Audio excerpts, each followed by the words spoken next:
देश में कोरोना की तीसरी लहर की तैयारियों पर राज्यों की मॉनिटरिंग पर केंद्र ने चिंता जताई। सार्वजनिक स्थानों पर बढ़ती भीड़ और सोशल डिस्टेंसिंग का पालन नहीं करने की तस्वीरें प्रशासन के लिए चिंता की बात है। जिला प्रशासन ने आदेश जारी किया था कि दुकानों में बिना मास्क लगाए सामान न दें, लेकिन नियमों का पालन नहीं हो रहा है।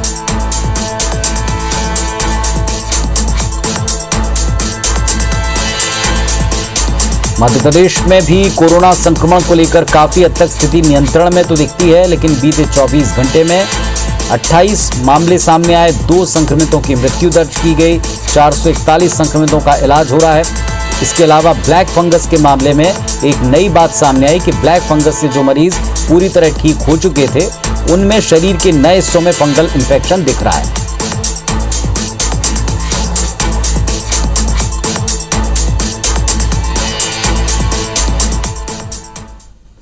और इस वक्त हमारे साथी जुड़ रहे हैं, हमारे साथ में अपडेट देने के लिए नीलम जुड़ी हुई हैं भोपाल से, साथ में इंदौर से जुड़ी हुई हैं हमारी सहयोगी शालिनी और विनय जुड़े हुए हैं रायपुर से। सबसे पहले शालिनी के पास चलते हैं। शालिनी, क्या स्थिति है? इंदौर हमेशा का एक हॉटस्पॉट रहा है।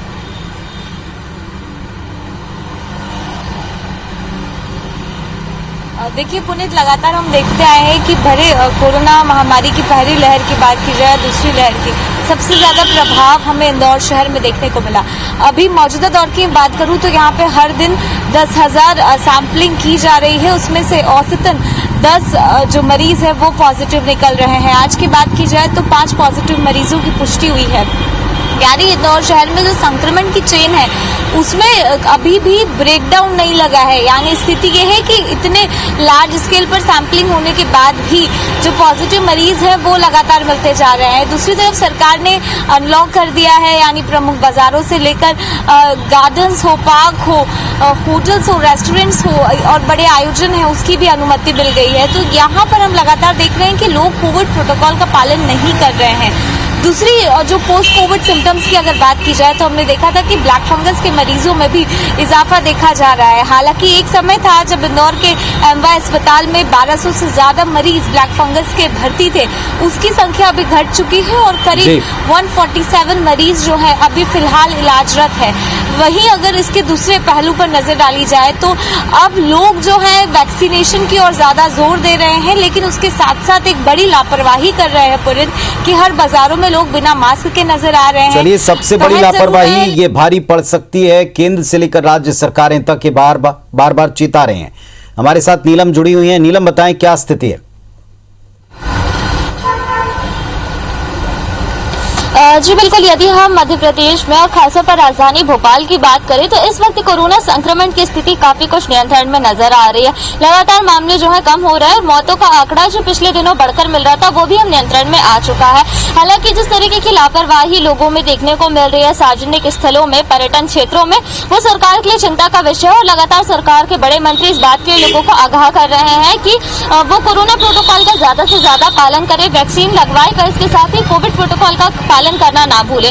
वहीं यदि हम मध्य प्रदेश में ब्लैक फंगस की बात करें तो एक नई बात देखने को मिल रही है कि ब्लैक फंगस के जो मरीज पहले ठीक हो चुके थे उनमें शरीर के नए हिस्सों में फंगस जो है वो नए हिस्सों को निशाना बना रहा है। राजधानी के हमीदिया अस्पताल में कई ऐसे मामले अब तक सामने आ चुके हैं। इस बारे में भी डॉक्टर से चिंता कर रहे हैं कि क्या कुछ कारण है कि ब्लैक फंगस दोबारा से मरीजों को जो है अपना शिकार बना रहा है। हालांकि चिकित्सा शिक्षा मंत्री विश्वास सारंग का ये कहना है कि ये बात हमारे नजर में आई है और हमने डॉक्टर को निर्देश दिए हैं कि इस बात की रिसर्च की जाए कि क्यों पुराने मरीजों में ही नए तरीके का संक्रमण देखने को मिल रहा है। नए तरह का संक्रमण एक बड़ी चुनौती बना हुआ है, जैसा बता रही है नीलम हमको, और ये बड़ी चिंता की बात है कि बाकी के अंगों पर भी इसका असर दिखाई पड़ रहा है इस फंगल इन्फेक्शन का। विनय हमारे साथ जुड़े रायपुर से।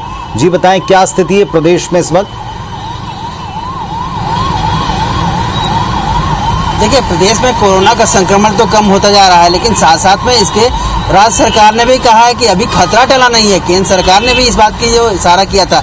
लेकिन देखिए, हम अभी घड़ी चौक पे खड़े हैं और ये देखिए यहाँ पे चौक पे अगर आप देखेंगे तो जितने लोग गुजरते हैं उसमें से लगभग 40% लोग ऐसे हैं जो बिल्कुल मास्क नहीं लगाए हैं, 20% लोग ऐसे हैं जो मास्क का सही जो प्रारूप दिया गया है उस तरह उसका उपयोग नहीं करते, तो वो मास्क लगाना भी उनके लिए जरूरी नहीं लगता है। ऐसे कुछ लोग बच्चे हैं, हालांकि मास्क लगाते हैं, लेकिन उसके बावजूद भी जो बच्चे लोग हैं उनकी जो लापरवाही है वो बाकी लोगों पर भारी पड़ सकती है।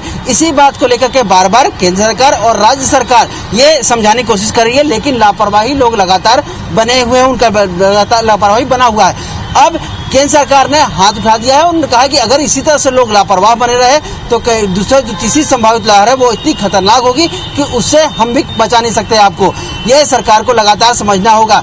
इसके अलावा जब धीरे धीरे देखेंगे इसी का असर है कि जांजगीर जिले में जहां पे 4 तारीख को 14 मरीजों की पुष्टि हुई थी, जो 5 तारीख को 35 मरीज हुए, 6 तारीख को 27 और फिर से कल 35 मरीजों की पुष्टि हुई है।